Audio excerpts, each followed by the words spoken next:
সরকারি চাকরিতে প্রবেশের বয়সসীমা বাড়ানোর যৌক্তিকতা আছে বলে মনে করেন এই দাবিতে গঠিত কমিটির আহ্বায়ক ও জনপ্রশাসন সংস্কার কমিশনের প্রধান আব্দুল মুঈত চৌধুরী। আন্দোলনকারীদের সঙ্গে সচিবালয়ে বৈঠক শেষে সাংবাদিকদের একথা বলেন তিনি। আন্দোলনের সমন্বয়কারী রাসেল আল মাহমুদ জানান, চাকরির বয়সসীমা ৩৫ করার বিষয়ে আশ্বস্ত করেছেন কমিটির আহ্বায়ক। শামীমুজ্জামান চৌধুরীর প্রতিবেদন।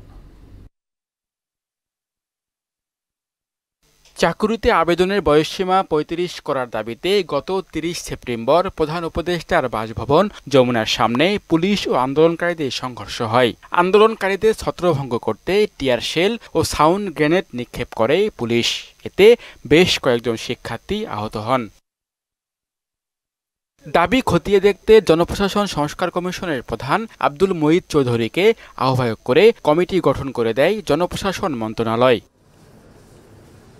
কাজ শুরুর দ্বিতীয় কার্যদিবসে সচিবালয়ে জনপ্রশাসন মন্ত্রণালয়ে আহ্বায়ক কমিটির সঙ্গে বৈঠক করেন চাকুরিতে বয়সসীমা ৩৫ প্রত্যাশীর ৮ সমন্বয়ক। বৈঠক শেষে সমন্বয়করা বলেন, বাস্তবসম্মত দাবি মেনে নেওয়ার বিষয়ে কমিটির কাছ থেকে আশ্বাস মিলেছে। চাকরিতে আবেদনের বয়সসীমা ন্যূনতম ৩৫, শর্ত সাপেক্ষে উন্মুক্ত। এই বিষয়টি নিয়ে আজকে আমরা স্যারের মিটিং কল টাইম অনুযায়ী আমরা আজকে এখানে এসেছি। আমাদের দাবি যৌক্তিক।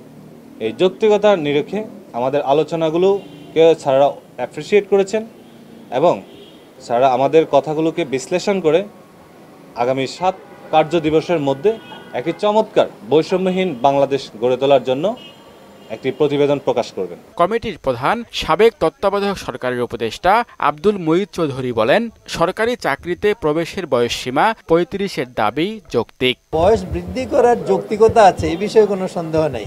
এখন কতটুকু করা যা যৌক্তিক সেটা আমরা আবার সার্বিক পরিস্থিতির আলোকে চিন্তা করব, করে ফাইনালি আমরা চূড়ান্ত করলে তখন আবার আমরা বলতে পারবো যে এটা আমরা করেছি। তবে বয়সসীমা কত হবে সেটি আরও পর্যালোচনা করে চূড়ান্ত প্রতিবেদন জমা দেওয়া হবে বলে জানান তিনি। এটা নিয়ে আলাপ আলোচনা করব, আমরা আরো ভালো করে দেখব, দেখে তারপরে আমাদের সিদ্ধান্ত। শামীমুজ্জামান চৌধুরী, মোহনা সংবাদ, ঢাকা।